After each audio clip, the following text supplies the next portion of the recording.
clown. Morgan was born in 1863 to parents Lyle and Beatrice Morgan. His father, Lyle Morgan, was a petty thief and criminal who was arrested in 1874 for committing larceny. It's never said how Lyle died, but he most likely died in custody. Beatrice Morgan's death is also unknown, but Arthur does mention that she died when he was very young. Arthur became homeless and turned to a life of crime at the age of 11. Sometime in 1877, Arthur Morgan was picked up by Dutch Vanderlyn and Hosea Matthews as Dutch saw potential in him. Not much is known after all that, but Arthur does mention that he had a son with a waitress he met named Eliza. Since Arthur was a part of a gang, he couldn't really live with the family or do anything to really help them, but every now and then he would give them money and food.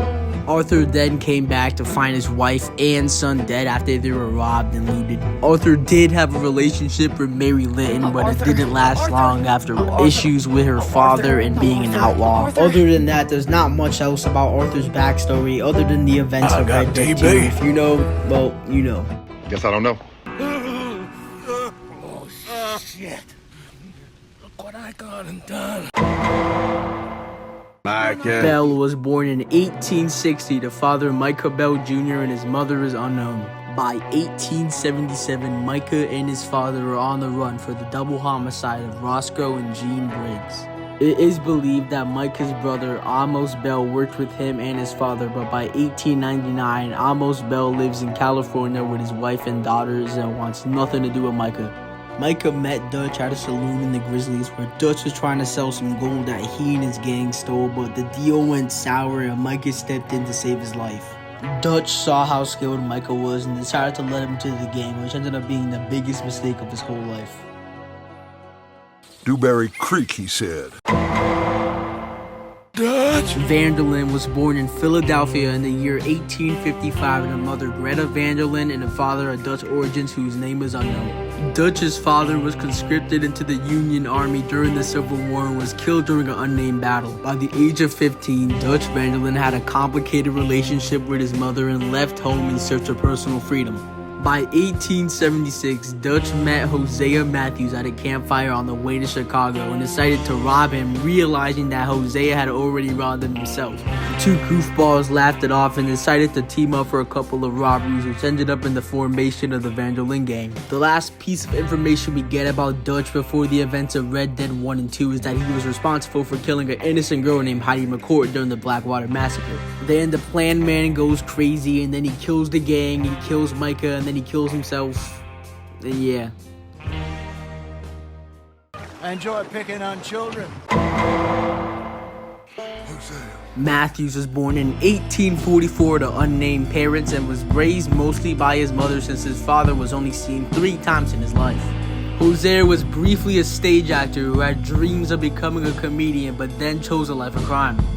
At Hosea's hanging, a riot occurred and some unknown man shot the rope on Hosea's neck, freeing Hosea. Also forgot to mention that the townsfolk decided to hang the sheriff, which is kinda shitty for him, but a W for Hosea. After meeting Dutch and Arthur, he later met a woman named Bessie who he married and left the gang a little bit to spend time with. Bessie later dies sometime before 1899. Hosea decides to join back the gang, but is left depressed and drunk for a year. The last pieces of information we get about Hosea before the events of Red Dead 2 is that he was a part of a failed con robbery during the Blackwater Massacre with Arthur Morgan. Then the events of Red Dead 2 occur, and then he's caught by Milton, and then he's shot, and yeah. You're fucking gay! As in homosexual! Rip Van Winkle was born in 1873 to a Scottish immigrant father and a prostitute mother who died during childbirth on a boat to America. When Marston was at the age of 17, he ran away from the orphanage that he was staying at with this woman that he met named Abigail Roberts, who did silly things for money. It's never said when John joins the Vanderlyns, but when he does, his woman Abigail did silly things for the gang for money as well, so like, yeah. Miss Roberts decided that John was the only person in her life, so then they got married or something and had a kid named Jack Marston, who I'll get more into later as well. Then the events of Red Dead 1 and 2 occur, and then John kills the rest of his gang after they all abandon him in Red Dead 2, and then he gets killed by all the rest of the Pinkertons or whatever. Yeah. Why do you keep being a meanie? Dutch, think. Dutch, don't make me hit you. Dutch, Micah, pull the goddamn trigger, Morgan. don't be mean, Micah. I wanted to get some of the easier characters out of the way since I just already broke down all the main ones of the gang, so here we go. Little Jackie Marston was born in 1895 to Abigail Roberts and John Marston. As a kid, he's pretty cool, but then when he gets to a teen, I don't know, I'd let him die to that grizzly bear from Red Dead 1. When he turns into an adult, he's a little bit better with little unique lines of dialogue with the women. You got me feeling all funny inside, miss. You're doing terrible things to my hormones, miss. But Are you as aroused as I am? yeah, I bet I could bring that's a pretty smile much to that Jack. face. You like a younger man, darling? Just playing with my knife. Speedy Escuela was born in 1876 to unnamed parents in Nuevo Perizo, Mexico.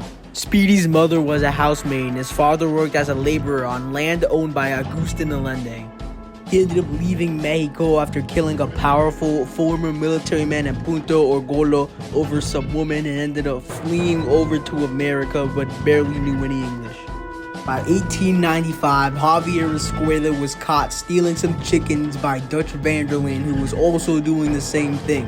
They both laughed it off, and Deitch decided to give Speedy some food and some clothes and a spot in the Vanderlyn gang. There's a lot more information about his past, but I'm not in the mood to do all of that because it's way too much, and I'll probably be here for like another 10 minutes talking about Speedy's lore because he has so much. But before the events of Red Dead 2, Javier Escuela was a witness of the murder of Heidi McCourt and was a part of the Blackwater Massacre, so, that's pretty much it for Speedy. Implores. I implores you. Marion Williamson was born in 1866 to an alcoholic father and an unnamed mother. At some point in Bill's life, he joined the army and was assigned to the 15th Infantry and also claimed to have served in the cavalry as well. Bill mostly fought against waxy people, and by 1897, Bill Williamson was dishonorably charged with deviancy and attempted murder. He lived a rough life after that, became an alcoholic just like his father, and also turned to a life of crime. By 1893, Bill Williamson attempted to rob Dutch Vanderlyn but failed to do so, with Dutch straight up laughing at him, leaving Bill very angry. Dutch cheered the fat man up and decided to give him a new shot at life by joining the Vanderlyn gang. Like Javier, Bill Williamson was also part of the Blackwater Massacre and the Blackwater Ferry job and the whole thing with the Heidi McCourt murder.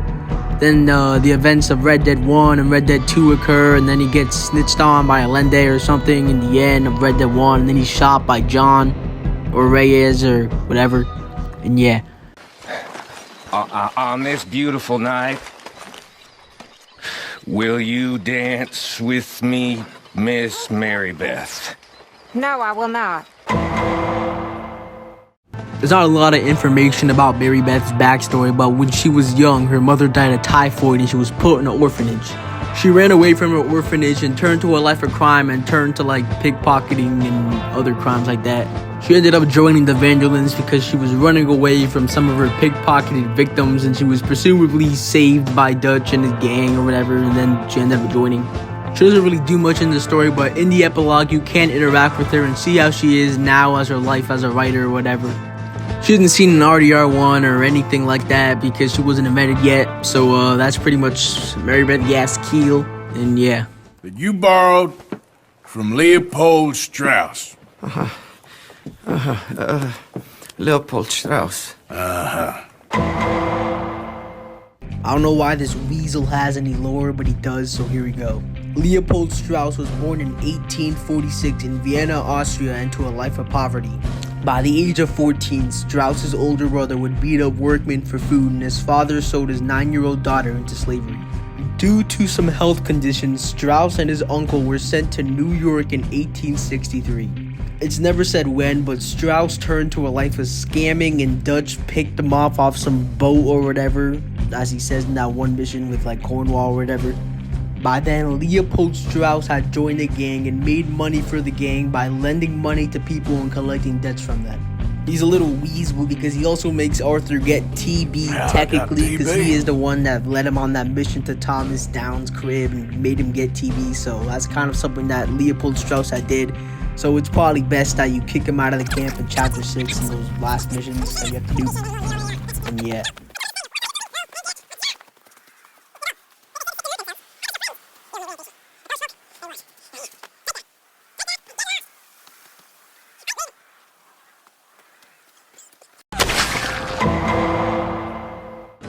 Irishman was born in Donegal, Ireland to his father, Dowrig Maguire, and he spent his early childhood there. Irishman's father was a famous Fenian outlaw who fled to America with Sean and upon arrival was hunted and killed. He was then sent to reform school, but it's never said if he actually completed school or he just ran away. Sean met Dutch and Hosea at a bar in North Elizabeth and saw a pocket watch that Dutch had that he wanted and followed the two into a dark alleyway and held him at gunpoint. Dutch and Hosea dared Sean to shoot him, and when he did, it turned out that Dutch and Hosea had removed all the bullets from Sean's gun. Dutch and Hosea decided not to kill poor little Irishman and gave him some food and let him inside the gang. Before Red Dead 2, he's kind of captured by like the Pinkertons or whatever, because like you have to save him in that one mission from getting hanged or whatever, but that's pretty much Sean. He's killed in like chatting like roads, whatever. He's sniped, got his head blown, and yeah. Who's gonna Just tell you need a bit of peace and quiet from your incessant yapping. Lumbago Man was born in 1849 in the state of Ohio. He had an uncle named Jeb who was implied to be an EDP, with uncle stating that he was a man you did not want to be left alone with. By 9 years old, both of his parents had died and he was forced to move out to his city and live on from there. It's also implied that Uncle was married at least 2 times before the events of Red Dead 2, but that's never confirmed to be true.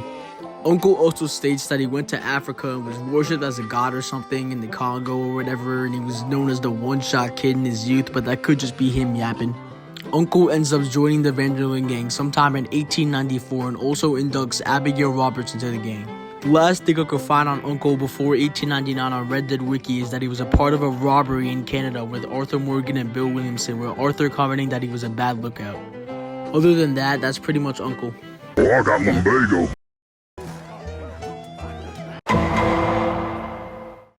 Leonard Summers was born sometime in 1880 with his parents being former slaves. Lenny's mom was born in a cotton field and her mom was taken away by the overseer.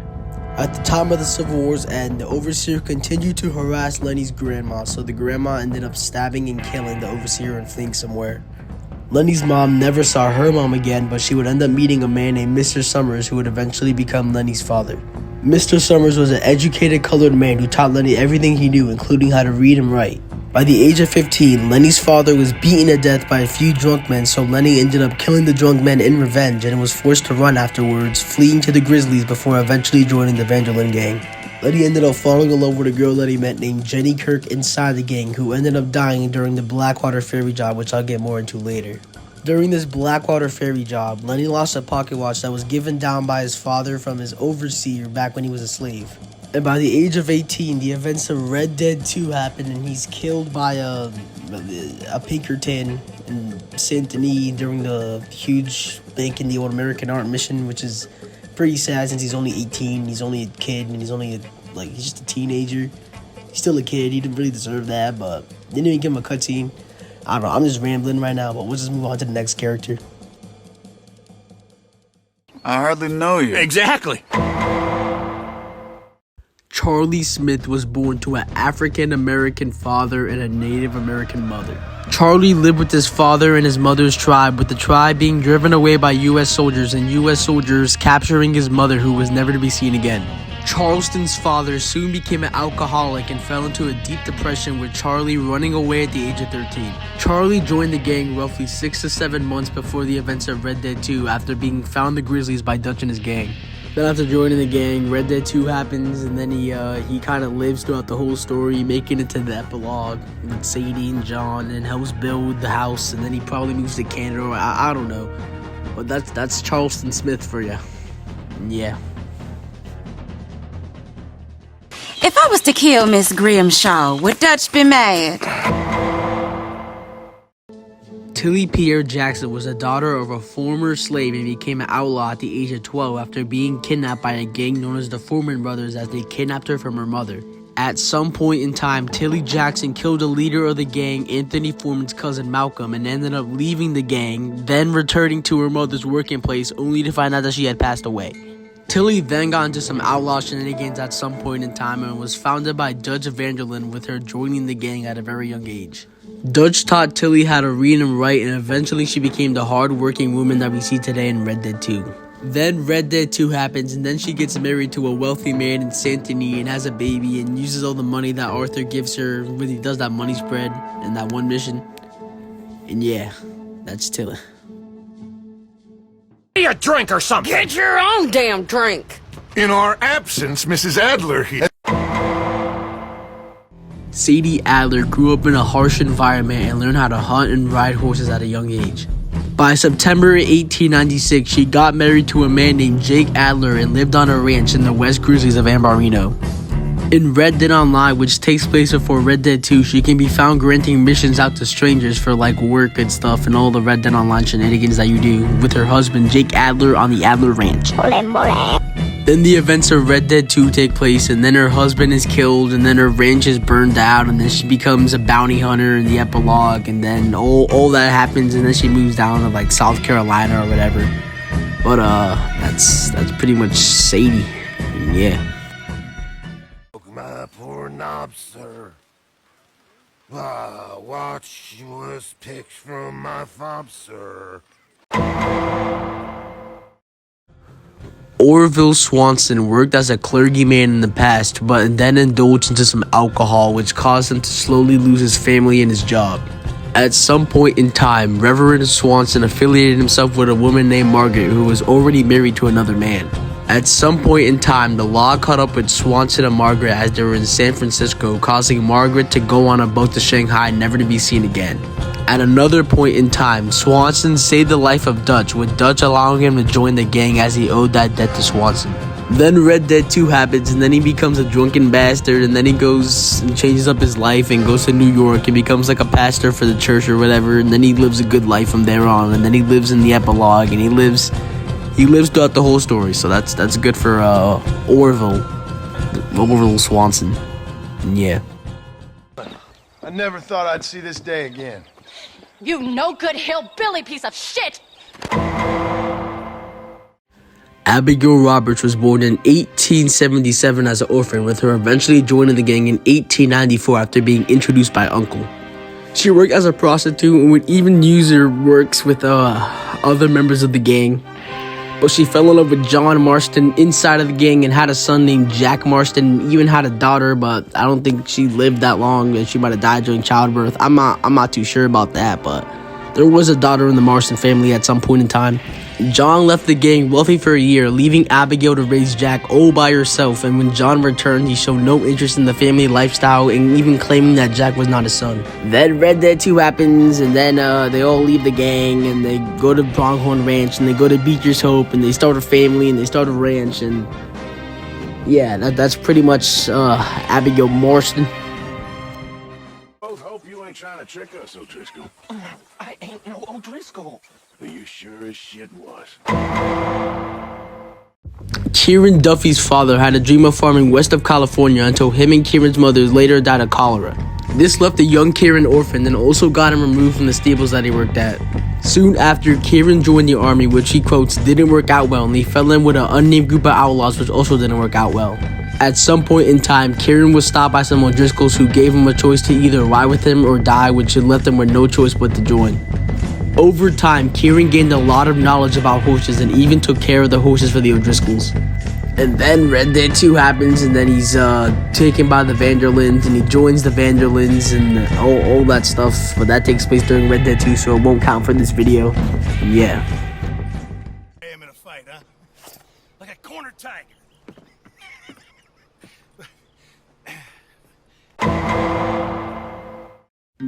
Simon Pearson was born to a family of whale hunters in which he wanted to follow him, but by the time he left school, the whaling industry had declined, leading him to pursue other careers. He served as a sailor for the U.S. Navy, though it is unknown how long he served for. At some point before 1899, he got into some financial troubles and was captured by some loan sharks, where he then got saved by Dutch van der Linde and his gang, and he then became the camp cook for the gang. And then Red Dead 2 happens, and then he leaves the gang in Chapter 6, and then he becomes a general store owner in Rhodes, and like the epilogue, but at least he lives, so like, that's pretty cool. And yeah.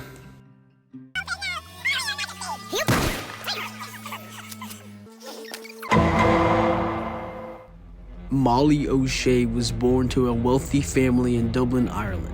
She came to the United States in search of freedom and adventure and ended up joining the van der Linde gang sometime before 1899 because of Dutch's freedom plan and all that.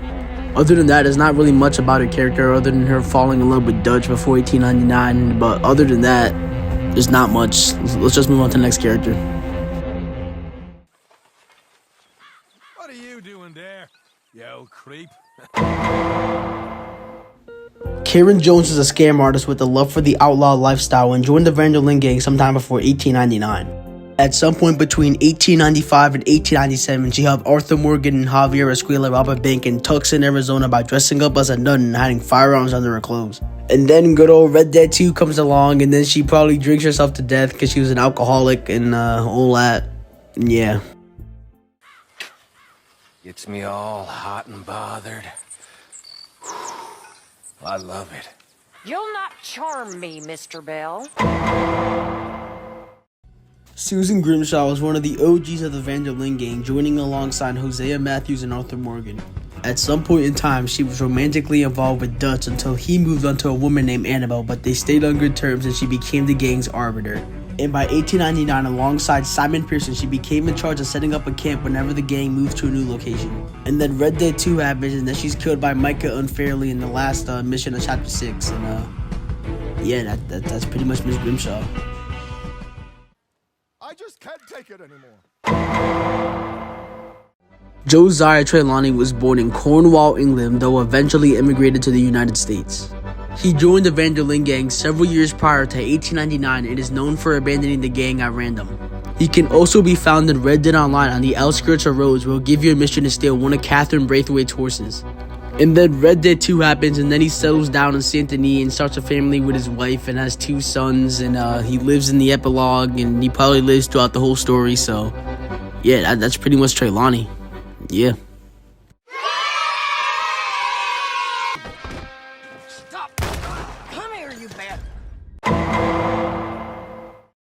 I wanted to include Cleet and Joe because technically they were temporarily a part of the van der Linde gang, so here we go. Before 1899, Cleet became an associate of Micah Bell and Joe. Yeah, that's pretty much it for Cleet. They're over at Fort Brennan. Joe was an associate of Micah Bell and Cleet and can be found in Red Dead Online, where he'll give you a mission to kill a man that's been giving him trouble. And then that's it for Joe. He's killed in American Venom like Cleet. They're both killed in American Venom. And yeah, that's it for these 2 goobers.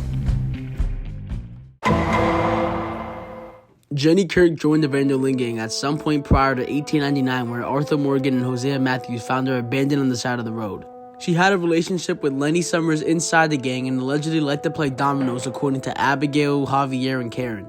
Micah Bell also claims that he slept with Jenny in the Blackwater camp and presumably raped her, which is probably what happened. She then died during the Blackwater ferry job, and her grave can be found north of the West Grizzlies of Ambarino.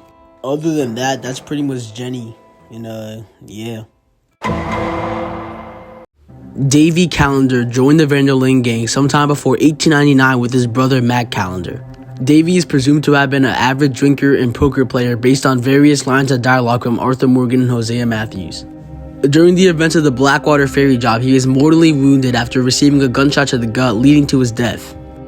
Other than that, that's pretty much Davy, so let's move on to Mac. Mac Callender joined the van der Linde gang sometime before 1899 with his brother Davy Callender that I just mentioned not even a minute ago. At some point in time, Hosea Matthews and Mac Callender were in a town called Deer Creek where they got into some minor trouble and Mac threatened to kill the whole town. At another point in time, Uncle states that he saw Mac beat up 15 sailors in a brawl. During the events of the Blackwater Ferry job, Mac gets split up with the rest of the gang and he is caught by Agent Milton in the Pinkerton Detective Agency. Milton states that by the time they caught Mac, he was already shot up and they gave him a slow but merciful killing. And other than that, that's pretty much Mac and Davey and the rest of the Calendar brothers, so that's it. And there you go, those are the origins to every single Red Dead Redemption 2 gang member. I put a lot of time and work and editing into this, but I had a fun time doing it, and I've been working on this since like August, I think. So if you want to like and subscribe and do all that stuff, it'd be pretty appreciated, but you don't have to, it's all optional.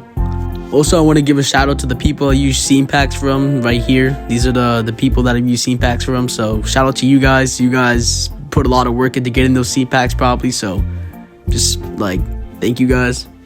I have a lot more videos planned, including the Red Dead Online short series show thingy that's coming out soon, and the Red Dead Redemption 2 But If I Die, the series ends, that should be releasing soon. So if you want to see those, then hit noties. And yeah, that's pretty much the video. See ya.